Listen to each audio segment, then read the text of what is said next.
बोलिए दशा माता की जय। आज हम सुनेंगे दशा माता व्रत कथा का छठा दिन। आज हम सुनेंगे दशा माता व्रत की छठे दिन की कथा।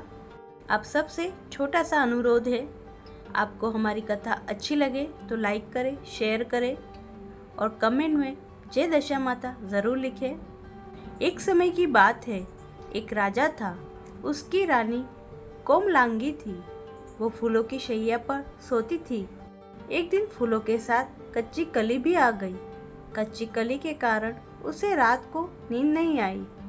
वो करवट बदलती रही। राजा ने पूछा, प्रिय, आज क्या बात है, तुम्हें नींद नहीं आ रही? रानी ने बताया, आज फूलों में एक कच्ची कली आ गई है। वो मेरे शरीर में चुभ रही है, इसी कारण मुझे नींद नहीं आ रही है। राजा के शयन कक्ष में एक दीपक जल रहा था, जिसे ज्योति स्वरूप कहते थे। ज्योति स्वरूप रानी की बात सुनकर हंसा। राजा ने हाथ जोड़कर उसके हंसने का कारण पूछा। ज्योति स्वरूप बताया, अभी तो रानी कच्ची कली के कारण इतनी तकलीफ हो रही है। कल सवेरा होने पर जब रानी का सिर का बोझ ढोना पड़ेगा, तब इनकी क्या गत बनेगी? राजा ने पूछा, क्या मेरे जीवन रहते ऐसा संभव है? तब दीपक ज्योति स्वरूप न उत्तर दिया, हाँ संभव है, तुम्हारे जीते जी संभव है।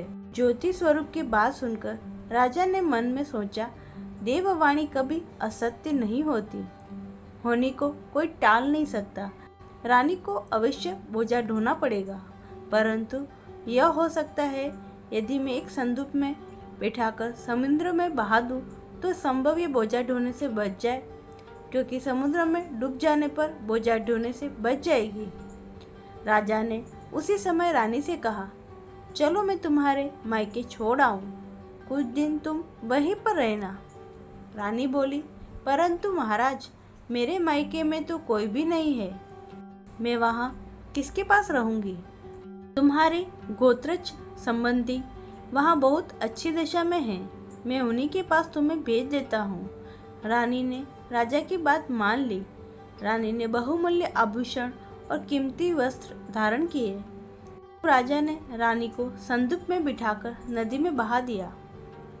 वह नदी समुद्र में ऐसी जगह मिलती थी जहाँ पर राजा के बहनोई का राज्य था। समुद्र से मोती निकालने का ठेका राजा के बहनोई ने ले रखा था। वह संदूक बहता बहता जब राजा के बहनोई के इलाके में पहुंचा, तो उसने मल्लाह को आज्ञा देकर संदूक को समुद्र से बाहर निकलवा दिया। संदूक को उसने अपने महल के शयन कक्ष में भिजवा दिया और आदेश दिया कि मेरे पहुंचने तक इसे कोई नहीं खोले। राजा का बहनोई, जो उस जगह का स्वयं राजा था, उसके शयन कक्ष में संदूक के पहुंचते ही रानी को पता चला कि इस संदूक को राजा ने समुद्र में पाया है, तो वह फौरन शयन कक्ष में आई। उसने पहरेदारों को हट जाने के लिए कहा। रानी ने संदूक खोल दिया। उसे संदूक के अंदर 16 श्रृंगार किए एक स्वर्ग सुंदरी मिली। रानी ने अपने मन में सोचा कि यदि राजा को इस दशा में देखेंगे तो इसके ही हो जाएंगे और मुझे छोड़ देंगे। इसलिए उसने उस रानी के सब जेवर कपड़े उतार कर उसे फटे पुराने कपड़े पहना दिए और संदूक में बंद कर दिया।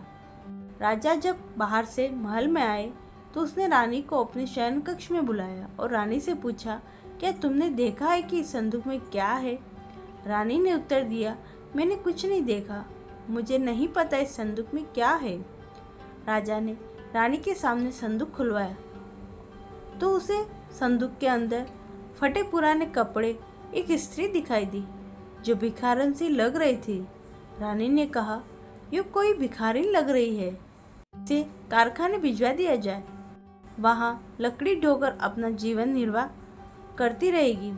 राजा ने रानी के कहे अनुसार उसे कारखाने में भिजवा दिया। एक दिन रानी की सहेलियां नदी में स्नान करके दशा माता का डोरा ले रही थी। उनके पास एक डोरा रह गया था। वे सोच रहे थे कि इस डोरे को किसे दिया जाए कि उसी समय लकड़ी ढोने वाली रानी वहां आ गई। उन्होंने उसे रोककर पूछा, बहन, हमारे पास दशा माता का एक डोरा है, उसे ले लो। रानी ने कहा, मुझे डोरा लेने में कोई हर्ज नहीं है, परंतु मुझे तो खाने भर को नहीं मिलता। मैं इस डोरे की पूजा कैसे करूँगी? वे बोली कि तुम इस बात की चिंता मत करो, हम हर रोज इस जगह स्नान करने आया करेंगे। 9 दिन तक हम यहाँ पर कथा कहेंगे। तुम भी रोज आकर कथा में शामिल हो जाना। 10वें दिन पूजा होगी, तब तक दशा माता चाहेंगी तो तुम्हारी दशा बदल जाएगी। रानी ने दशा माता का ध्यान कर डोरा ले लिया।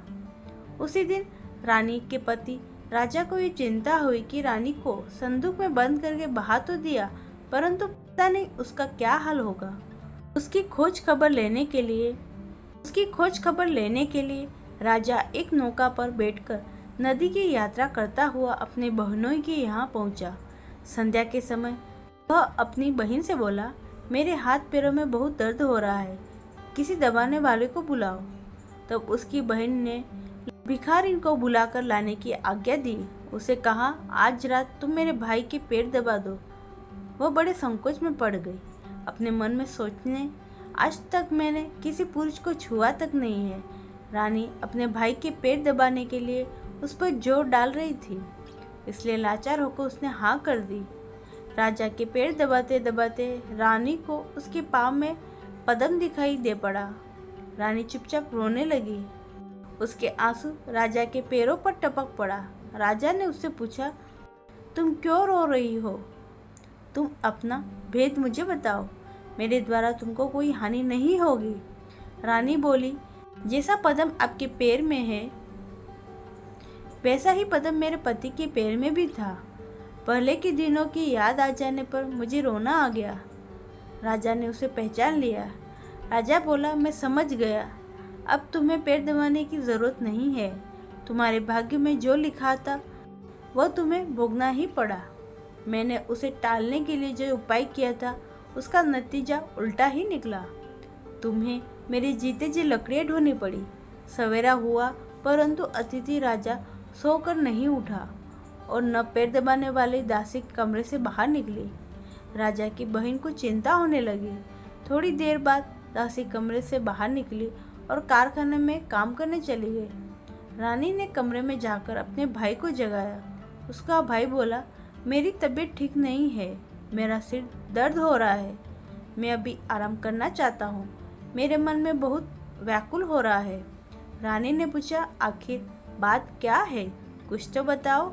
राजा ने कहा, बड़ी शर्म की बात है, मैंने तुम्हारी भाभी को जानबूझकर संदूक में बिठाकर तुम्हारे पास इसलिए भेजा था कि इसे यहाँ आराम से रखा जाएगा, परंतु उसे यहाँ लकड़ियाँ ढोनी पड़ रही है। उसके तुमने सारे गहने कपड़े उतार कर उसे रास्ते की भिखारिन बना दिया। उसकी बहन बोली, मैंने उसे नहीं पहचाना। उसने दासियों को भेजकर उसे चुपचाप अपने पास बुलाया। उसके आने पर बहन ने अपनी भाभी से काफ़ी माफ़ी मांगी और उसके पैर पकड़ लिए। कुछ दिनों तक राजा अपने बहन के घर रहा और रानी को साथ लेकर राजधानी में लौट आया। रानी ने अपने महल में पहुंचकर सुहागनी को न्योता भेजा। बड़ी धूमधाम से दशा माता के डोरे की पूजा की और नगर में ढिंढोरा पिटवा दिया। आज से अमीर गरीब सब दशा माता का डोरा लिया करे और श्रद्धापूर्वक पूजा किया करे। जिसके पास पूजन पारण के लिए धन की कमी हो वो महल से ले जाया करे। जिस प्रकार रानी के दिन दशा माता ने फेरे, वैसे ही सबकी दशा को ठीक करना। हे दशा माँ, जैसे आपने रानी पे कृपा की, वैसे ही कृपा कथा सुनने वाले को, कथा सुनाने वाले को और व्रत करने वाले पे करना। बोलो दशा माता की जय। ये थी आज की दशा माता की कथा। आज की दशा माता की कथा आपको अच्छी लगे तो इसे लाइक करें, शेयर करें और कमेंट में जय दशा माँ ज़रूर लिखें। राधे राधे।